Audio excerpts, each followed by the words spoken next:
good to be here now. Get it over with. I've been pleading in my head so many times. Can't wait to say it out loud, then maybe it will go away. I mean, I've been to the Court of Appeal a couple of times, but that's only 3 judges. It's gonna be many more this time, and it's here. It's the Olympics.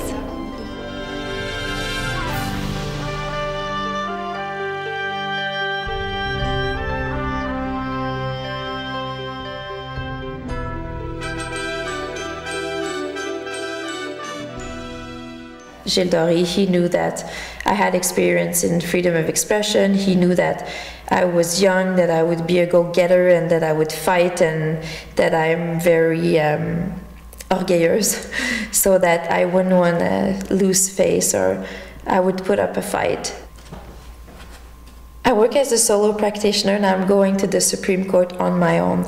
It's amazing. It's actually makes me really proud, because most of the people, when I told them that I was starting my own business, thought that it wasn't a promotion. It was sort of, oh, so you can't do the big firms. I can, and they all told me, oh, you're gonna get just, you know, regular cases, not as challenging that you would if you would have remained with the big firms. And then what comes out? I go to the Supreme Court. I left the large firms mostly because it was difficult for me to fit in such a structured environment. I mean, when you work in big firms, it takes years before you get to try your own cases, and you're a second lawyer or backbencher for many, many years. And when I left, I felt I was ready to do things on my own. I don't miss the structure. I don't miss the senior partners. I don't miss the fake deadlines. I like the fact that I meet clients now alone, and they're the ones who give me deadlines. I work for them. I don't work for anybody else. I like to start from a problem and take it to another level.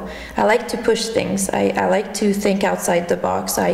When I plead, I don't just refer to cases that have the jurisprudence that's already in place. I like to take it an extra level. I want to see things change. For the first time since I was practicing solo, it was a burden, because I didn't have students or articling students to help me out and to do things. I pretty much had to do it on my own.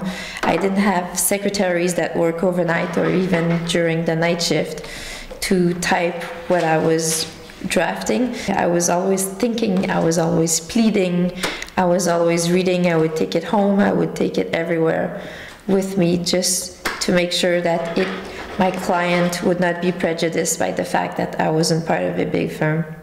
I prepared in front of a moot court, a panel of 3 lawyers who have been to the Supreme Court, and asked me questions.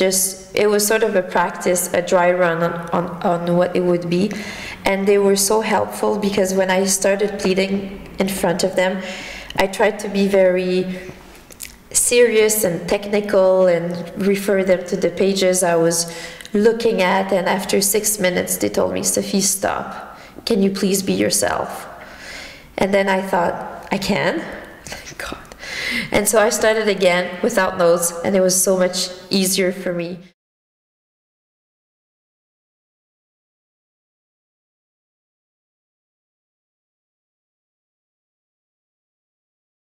My client sent a private letter. The words were harsh, yes, but what he was told in the courtroom was harsh as well. The reality and the practice of law in 2011 is that lawyers do get mad at each other and use words that are not moderate or objective, and judges do that to lawyers, and lawyers do that to judges as well.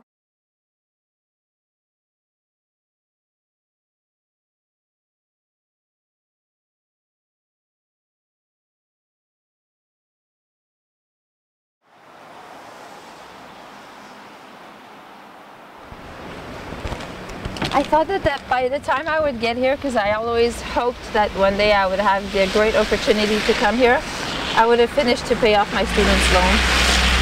Not yet. I have to remember to talk slowly and not interrupt. I'm a little too hyper. Just a little too hyper. Which means I have to talk slowly and not interrupt. You know how they say that you can only remember 3 things at a time? So what would be the third one? Pay attention. I'm also thinking about the last part of the factum, the charter test, the section 1. That's very technical.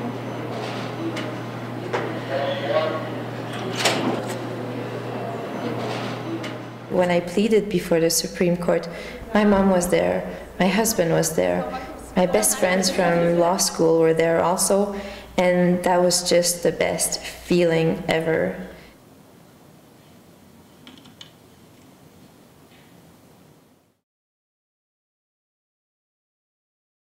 Madame le juge en chef, mesdames les juges, messieurs les juges, bonjour. Je vais commencer avec quelque chose que je fais rarement. Je vais commencer avec une concession. Je suis prête à admettre qu'à prime abord... It's about freedom of expression. It's about the fact that between 2 persons, we can say anything. There's no limit. That's my take.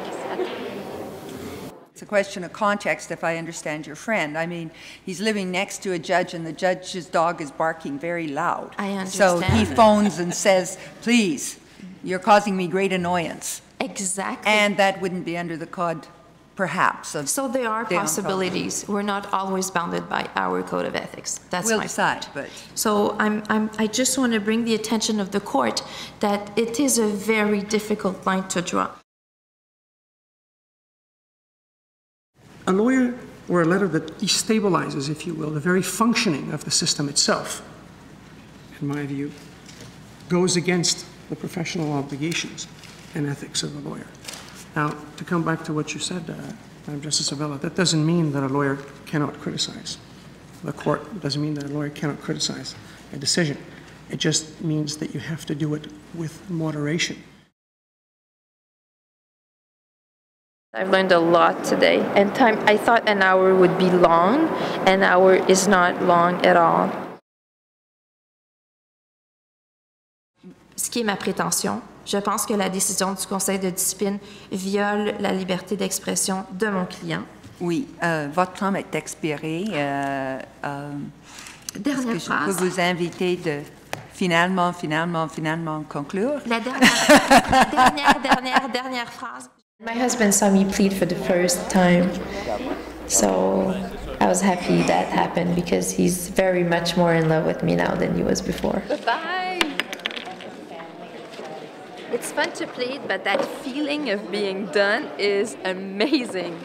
But honestly, I thought that they would be easier on the bar and harder on me, which is a good sign. Did you win or did you lose? It's going to be close. It's going to be very close.